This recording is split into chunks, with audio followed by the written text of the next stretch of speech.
So hi everyone, I am Sachinath Jha and welcome back to the channel Pro Classes. तो यार इस channel पे हम दो सीरीज स्टार्ट कर चुके हैं। पहली सीरीज है हमारी स्मार्ट शॉर्ट रिवीजन सीरीज, जिसमें कि हम साइंस के सारे चैप्टर्स कवर करने वाले हैं मिनिमम पॉसिबल टाइम में। ठीक है। सेकंड सीरीज है हमारी हाई प्रोबेबिलिटी क्वेश्चन सीरीज, जिस सीरीज में हम चैप्टर वाइज 10 ईयर्स के पीवाईक्यूज डिस्कस कर रहे हैं कम से कम टाइम में। ठीक है। तो स्वागत है आप सभी का हाई प्रोबेबिलिटी क्वेश्चन सीरीज के सेकंड लेक्चर में। तो फर्स्ट लेक्चर में हमने किया था हाउ डू ऑर्गेनिज्म रिप्रोड्यूस के सारे क्वेश्चंस, सारे पीवाईक्यूज। ठीक है। इस लेक्चर में हम करने वाले हैं कंट्रोल एंड कोऑर्डिनेशन चैप्टर के 10 ईयर्स के सारे पीवाईक्यूज। देखो पीवाईक्यूज करने के फायदे ये हैं यार कि पीवाईक्यूज ही रिपीट होते हैं। ठीक है। 10 ईयर्स का करने का मतलब ये है कि इन क्वेश्चंस में से ही आपको एग्जाम में क्वेश्चन देखने को मिलेगा। ठीक है। ठीक है। तो यार फालतू का ज्ञान वाली बातें नहीं करते हैं, मिला जुला के कंटेंट पे ध्यान देते हैं। ठीक है। तो without wasting time let's get started.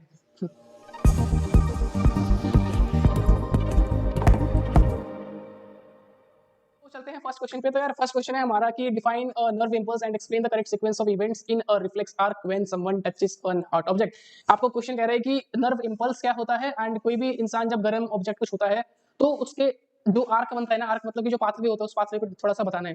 देखो नर्व इंपल्स मतलब क्या कि जब भी इंफॉर्मेशन ना एक न्यूरॉन से दूसरे न्यूरॉन में जाता है, फिर दूसरे न्यूरॉन से तीसरे न्यूरॉन में जाता है, फिर तीसरे न्यूरॉन से चौथे न्यूरॉन में जाता है, तो ये जो ट्रांसफर हो रहा है ना, किसका, सिग्नल्स का ट्रांसफर या फिर मैसेज का ट्रांसफर हो रहा है, ये ट्रांसफर होता है इलेक्ट्रिकल सिग्नल के फॉर्म में। एंड इसी इलेक्ट्रिकल सिग्नल के ट्रांसमिशन को बोलते हैं हम क्या, नर्व इंपल्स। सिंपल है। इसके बाद बात करते हैं कि जो हमारा हॉट ऑब्जेक्ट को हम टच करते हैं, तो क्या हॉट ऑब्जेक्ट को टच जब करते हैं तो क्या वो इन्फॉर्मेशन ब्रेन तक जाना जरूरी है?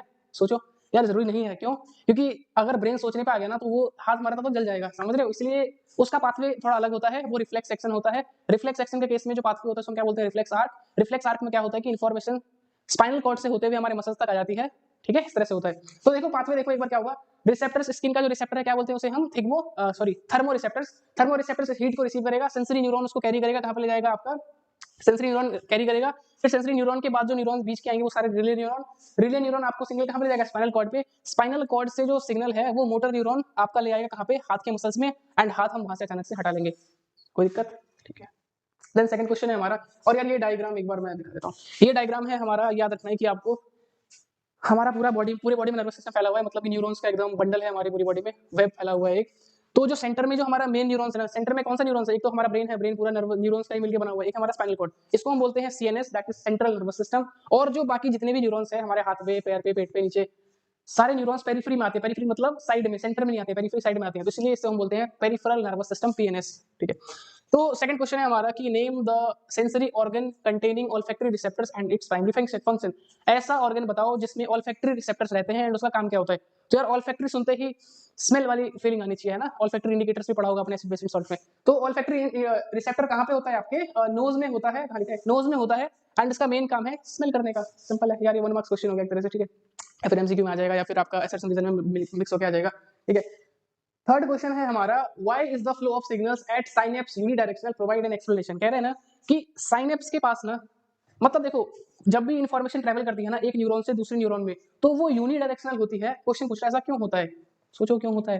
ठीक है। तो ऐसा इसलिए होता है क्योंकि यार जो इन्फॉर्मेशन है ना उसका एक पैटर्न है। पैटर्न मतलब क्या कि जब एंड पे आएगा ना, नर्व के एंड पे आएगा, तो नर्व के एंडिंग में, नर्व के एंड के आने के बाद दूसरे न्यूरॉन्स का डेंड्राइट्स आएगा, फिर वो इन्फॉर्मेशन एंडिंग से डेंड्राइट्स में जाएगा। ठीक है। ऐसा नहीं होगा कि डेंड्राइट से न्यूज में आ जाए, किसमें, आपका नर्व एंडिंग में आ जाए। तो ये एक यूनिडायरेक्शनल होता है। और बीच में साइनेप्स रहता है। साइनेप्स पे क्या रहता है कि आप केमिकल एनर्जी और इलेक्ट्रिकल इंपल्स आपस में एक्सचेंज होते हैं, इसीलिए ये आपका यूनिडायरेक्शनल रहता है। क्यों? क्योंकि एक सेल के एंड से, एक न्यूरॉन्स के एंड से दूसरे न्यूरॉन के हेड जो डेंड्राइट्स होता है उसमें वो कनेक्ट होता है। ठीक है। ये अपोजिट नहीं होता है, एक ही डायरेक्शन में होता है। यही आपका लिखा हुआ है, ध्यान से पढ़ोगे कि साइनेप्स के पास, साइनेप्स यूनिडायरेक्शनल इसलिए होता है क्योंकि वहां पे जो न्यूरोट्रांसमीटर रिलीज होते हैं वो एक्सॉन के टर्मिनल से दूसरे एक्सॉन के डेंड्राइट्स पे जाके अटैच होते हैं। ठीक है।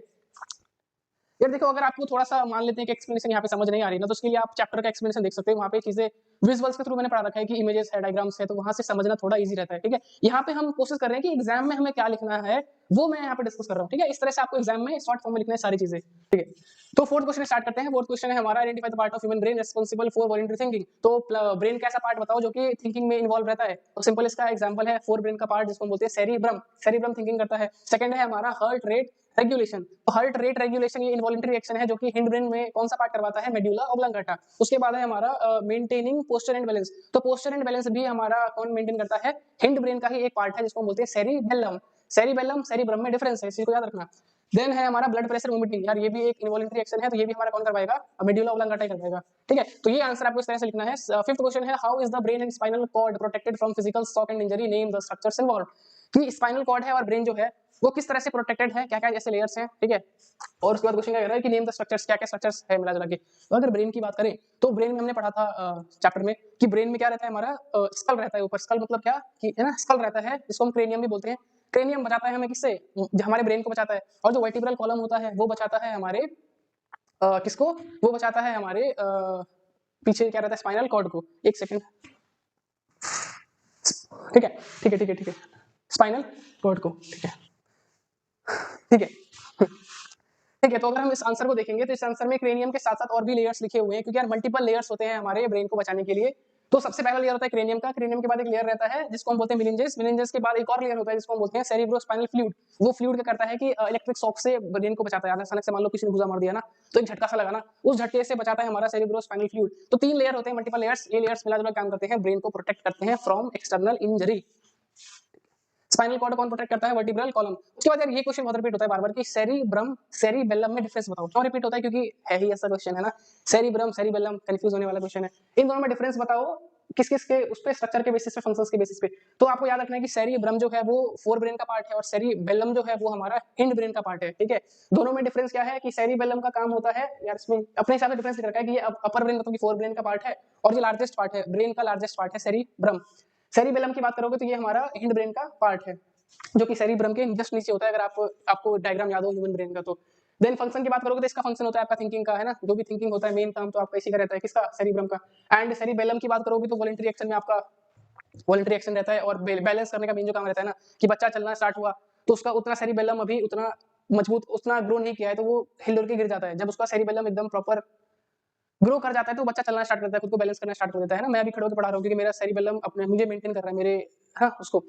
जब हम साइकिल चलाना सीखते हैं तो ये सब मेंटेनेंस, ये सब पोस्चर को मेंटेन करना, इस सब चीजों को क्या करवाना, ये सब मेंटेन बैलेंस करवाना, ये सब काम होता है सेरिबेलम का। उसके बाद सरफेस की बात करोगे तो ये सेरिब्रम जो है आपका, सेरिब्रम सेरिब्रम हाईली फोल्डेड रहता है ना, देखा होगा आपने फोर ब्रेन में फोल्डेड दिखते हैं बहुत सारे, मतलब फोल्डेड दिखता है वो आपका, एंड ये लेस फोल्डेड रहता है। फिर है सेवेंथ क्वेश्चन, व्हाट आर फाइटोहॉर्मोन्स।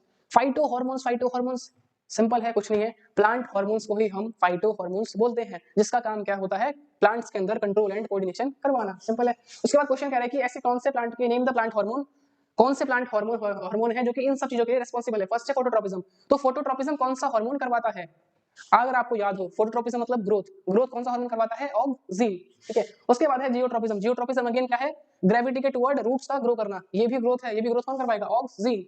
उसके बाद हमारा इनहिबिशन ऑफ ग्रोथ, ग्रोथ को क्या करना, इनहिबिट करना। इनहिबिट मतलब क्या कि डोरमेंसी को रोक के रखना, है ना, उसको बंद करना, क्या बोलते हैं आपका यार, जो आपके रहते हैं ना, अरे यार क्या रहता है वो, गार्ड सेल को बंद करने का काम आपका एब्सिसिक एसिड का, एब्सिसिक एसिड का रहता है, मिला जुला के इनहिबिशन ऑफ ग्रोथ का करवाना। देन सेल डिवीजन आपको याद हो, सेल डिवीजन सी से क्या याद रखना है, साइटोकिनिन्स करवाता है आपका क्या, सेल डिवीजन। देन है हमारा ब्रेकिंग डोरमेंसी, तो डोरमेंसी को ब्रेक कौन करता है, गिबरलिन हार्मोन। कब ब्रेक करता है, जब सीड को प्रॉपर एनवायरनमेंट मिल जाए, मिट्टी मिल जाए, पानी मिल जाए, सब मिल जाए, तो गिबरलिन हार्मोन क्या करता है, सीड का डोरमेंसी को ब्रेक कर देता है।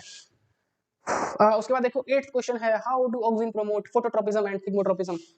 बहुत इंपॉर्टेंट क्वेश्चन है, बहुत बार रिपीट हुआ है कि ऑक्सीन जो होता है वो फोटोट्रोपिज्म कैसे कराता है एंड थिग्मोट्रोपिज्म कैसे कराता है। इस चीज को अगर मैं यहाँ पे समझाना चाहूँ तो एक बार समझा के देखता हूँ, ठीक है। फोटोट्रोपिज्म एंड थिग्मोट्रोपिज्म कौन करवाता है आपका, ऑक्सीन। एंड ऑक्सीन कैसे करवाता है, मैंने आपको बताया था लेक्चर में, याद होगा कि जब सन एकदम सेंटर में रहता है तो जो प्लांट रहता है ना, प्लांट में जो आपका ऑक्सीन हार्मोन रहेगा वो एकदम हर पार्ट में सेम रहेगा, हर पार्ट पे बराबर रहेगा, तो ग्रोथ बराबर होगी एंड उस हिसाब से जो हमारा सूट है वो सीधा ग्रो करेगा। लेकिन जैसे ही मान लो सूरज हो गया हमारा थोड़ा सा राइट साइड, एंड प्लांट में जैसे प्लांट में राइट साइड हो गया ना, तो सारे ऑक्सीजन क्या होंगे, सारे ऑक्सीजन आ जाएंगे लेफ्ट साइड। तो लेफ्ट साइड जैसे आए तो लेफ्ट साइड ग्रोथ ज्यादा होगा, जैसे ग्रोथ ज्यादा होगा तो पीछे से वेट ज्यादा हो गया, ग्रोथ ज्यादा हुआ तो ये बेंड कर जाएगा। एंड थोड़ी देर बाद हमें कैसे देखने को लगेगा, ये हमें थोड़ी देर बाद हमें देखने को लगेगा कि ये ऐसे बेंड हो गया है थोड़ा सा, समझ रहे, ऐसी बेंडिंग टाइप देखने को मिलेगी, ये फोटोट्रोपिज्म है। एंड अगर हम बात करें जियो थिग्मोट्रोपिज्म की, थिग्मोट्रोपिज्म मतलब क्या होता है कि कोई कोई पौधे होते हैं जो कि सपोर्ट के मदद से एक टेंड्रिल फॉर्म कर लेते हैं, ठीक है। टेंड्रिल भी फॉर्म होता है किसकी वजह से, ऑक्सीजन की वजह से। देखो किस तरह से होता है, तो मान लो कोई प्लांट है ना, और उसमें से टेंड्रिल निकला और यहाँ पे एक स्टिक है, तो टेंड्रिल से जैसे टच करता है ना, जो पार्ट आपका टच करता है वहां पे ऑक्सीजन की कमी हो जाती है, ठीक है। एंड जो पार्ट टच नहीं किया होता, जो बाहर की तरफ रहता है, वहां पे ऑक्सीजन ज्यादा हो जाता है, तो वहां पे ग्रोथ ज्यादा हो जाता है। जैसे ग्रोथ ज्यादा होता है तो ये क्या करेगा, ये ज्यादा ग्रोथ होगा तो फिर से ये आपका जैसे ज्यादा ग्रोथ होगा तो फिर से मूवमेंट स्टार्ट होगा, फिर से टच करेगा, टच के बाद यहाँ पे ग्रोथ कम होगी, जैसे थोड़ा आगे आएगा तो यहाँ पे ग्रोथ ज्यादा हो जाएगा। ये चीज होते होते होते होते होते होते ये टेंड्रिल फॉर्म करके ऊपर चला जाता है। मतलब कि जब टच होगा, जहां जिस पार्ट में टच होगा वहां पे ऑक्सीजन की कमी रहेगी, जो पार्ट टच में नहीं रहेगा वहां पे ऑक्सीजन ज्यादा रहेगा, उस हिसाब से ग्रोथ ज्यादा कम होते होते होते होते वो टेंड्रिल बना लेता है। ठीक है, सिंपल था ये। देन हम बात करते हैं यार ये आंसर आपको इस तरह से आंसर लिखना है, मैंने आपको आंसर लिख के दे दिया है ताकि आपको कंफ्यूजन ना हो, है ना, एग्जैक्ट आंसर आप याद करके सीधा लिख सको या फिर अपने मन से भी बना के लिख सकते हो। सेकंड 9th क्वेश्चन हमारे पास, define geotropism and give one example for both positive and negative geotropism. Geotropism क्या होता है इसका, एक सेकंड, जियोट्रॉपिज्म क्या होता है, इसके पॉजिटिव नेगेटिव साइड दोनों, नेगेटिव दोनों बताओ। जियोट्रॉपिज्म मतलब क्या कि growth of roots toward gravity, ठीक है, इसको बोलते हैं जियोट्रॉपिज्म, मतलब कि ग्रेविटी के टुवर्ड रूट्स का ग्रो करना होता है जियोट्रॉपिज्म। पॉजिटिव जियोट्रॉपिज्म क्या होगा, रूट्स का ग्रो करना, नेगेटिव क्या होगा, शूट्स का ग्रो करना। ठीक है, मतलब स्टिमुलस के टुवर्ड ग्रोथ हो रहा है तो वो पॉजिटिव होगा, स्टिमुलस के अपोजिट अगर ग्रोथ हो रहा है तो वो नेगेटिव होगा। तो वही चीज यहाँ पे लिखा हुआ है। ठीक है, 10th क्वेश्चन हमारा, what is the role of abscisic acid in plant, why is it called a growth inhibitor.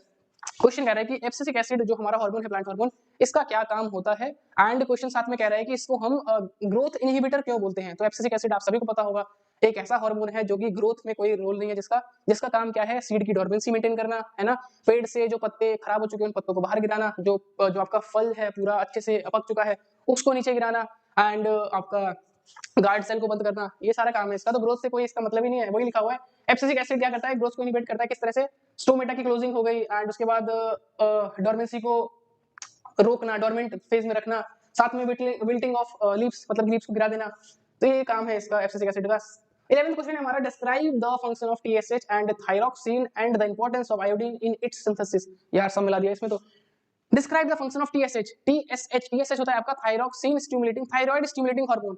TSH hormone जो होता है ना वो कौन निकालता है, हमारा पिट्यूटरी, जो माइंड में होता है, जो हमारा फोरब्रेन में होता है। पिट्यूटरी ग्लैंड क्या हार्मोन निकालता है, टीएसएच, मतलब कि थायराइड स्टिमुलेटिंग हार्मोन। तो जब भी थायरॉक्सिन हार्मोन निकलता है ना हमारे थायराइड ग्लैंड से, तो ये मैसेज कौन पहुंचाता है उसको, पिट्यूटरी। किस हार्मोन की मदद से, थायराइड स्टिमुलेटिंग हार्मोन्स की मदद से। ठीक है, तो थायराइड स्टिमुलेटिंग हार्मोन एक हार्मोन है जो कि पिट्यूटरी ग्लैंड निकालता है। किसलिए निकालता है, थायरॉक्सिन इसको एक्टिवेट करने के लिए, थायराइड को एक्टिवेट करने के लिए। उसके बाद है थायरॉक्सिन का क्या काम होता है। थायरॉक्सिन जो हार्मोन होता है जो थायराइड ग्लैंड निकालता है, उसका काम होता है हमारे पूरी बॉडी की मेटाबॉलिज्म को मेंटेन करना। उसके बाद इंपॉर्टेंस पूछ रहा है, आयोडीन की क्या इंपॉर्टेंस है यार, आपको पता होगा ना कि हम नमक खाते हैं, नमक में आयोडीन मिला हुआ आता है।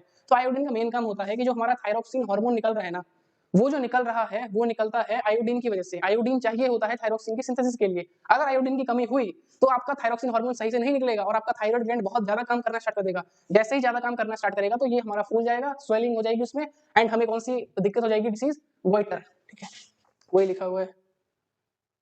ठीक है, गोइटर है। असल में ये भी लिख रखा है यार इन्होंने कि मतलब मैंने एक और पॉइंट ऐड कर दिया मिला जुला के, थायरॉक्सिन की कमी को बोलते हैं हाइपो थायरॉइडिज्म, एंड थायरॉक्सिन की एक्सेस अमाउंट को बोलते हैं हाइपर थायरॉइडिज्म। ठीक है, थायरॉइडिज्म। 12th क्वेश्चन है, what are the immediate body response triggered by adrenaline during a stressful और स्कैरी सिचुएशन। तो जब भी हम स्ट्रेसफुल सिचुएशन में आते हैं, ठीक है, जब भी हमें घबराहट सी होती है, कुछ डर सा लगने लगता है, तो उस केस में जो एड्रेनालिन आपका हार्मोन है वो किस तरह की बॉडी में चेंजेस करता है।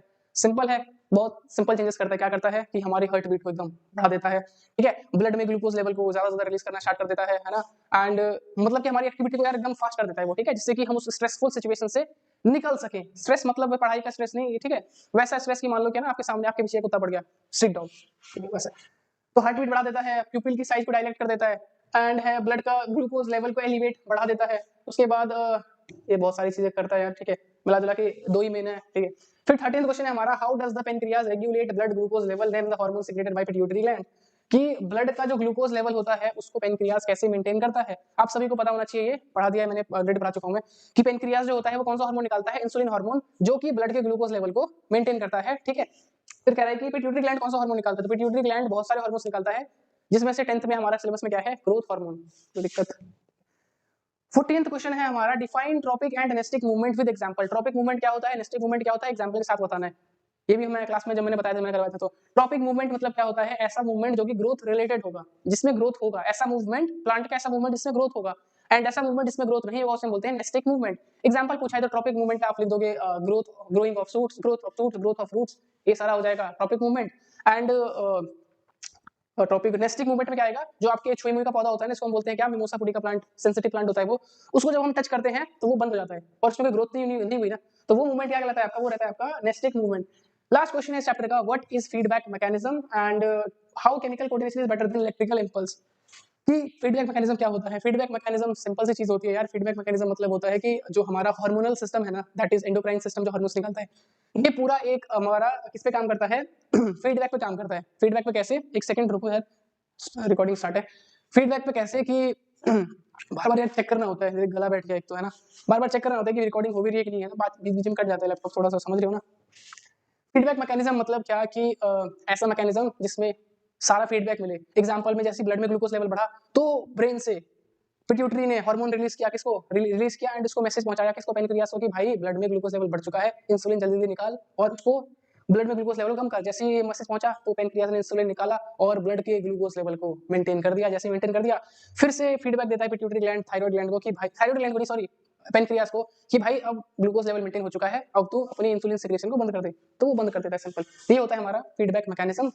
उसके बाद कह रहा है कि केमिकल कोऑर्डिनेशन क्यों बेटर है इलेक्ट्रिकल इंपल्स से। केमिकल कोऑर्डिनेशन मतलब क्या, हार्मोन वाला सिस्टम, और इलेक्ट्रिकल इंपल्स मतलब क्या, नर्वस सिस्टम। तो कौन सा बेटर है, सबको पता है कि आपका chemical coordination that is hormonal system better है। क्यों बेटर है, क्योंकि यार हार्मोनल सिस्टम जो होता है ना, वो हार्मोन्स कहाँ रिलीज करता है, ब्लड में, और ब्लड जो है, ब्लड की प्रेजेंस एक एक सेल तक है। किसकी मदद से, जो आपका क्या बोलते हैं उसको, आर्टरी वेन्स कैपिलरीज, कैपिलरीज की मदद से हर एक सेल तक ब्लड पहुंचा हुआ है, ठीक है। लेकिन अगर हम बात करें नर्वस सिस्टम की, जिसकी रीच लिमिटेड है, ठीक है, सिंपल सा आंसर है।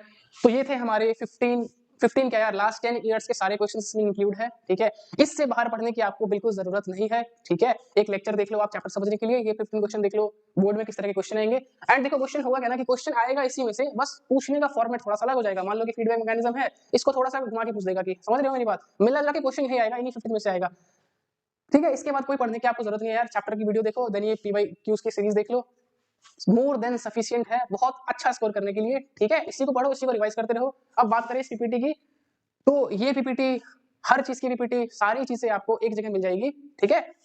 जो कहाँ मिलेगी, जो कि मैंने एक वीडियो में आपको बता रखा है, उस वीडियो को अगर यहाँ पे है, वो सारी बातें मैं इस वीडियो में कर चुका हूँ। ये वीडियो आपको इसी चैनल पे मिल जाएगा, कुछ नहीं पढ़ा नाम से, ठीक है। इसमें मैंने पूरा डिस्कस कर रखा है कि सीरीज में क्या क्या मैं करवाने वाला हूँ, किस तरह से सीरीज इंपॉर्टेंट होने वाली है, ये सारी चीजें हैं।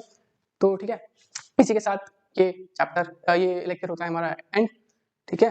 तो क्लियर, सो जय हिंद, जय Bharat, love you everyone, bye bye.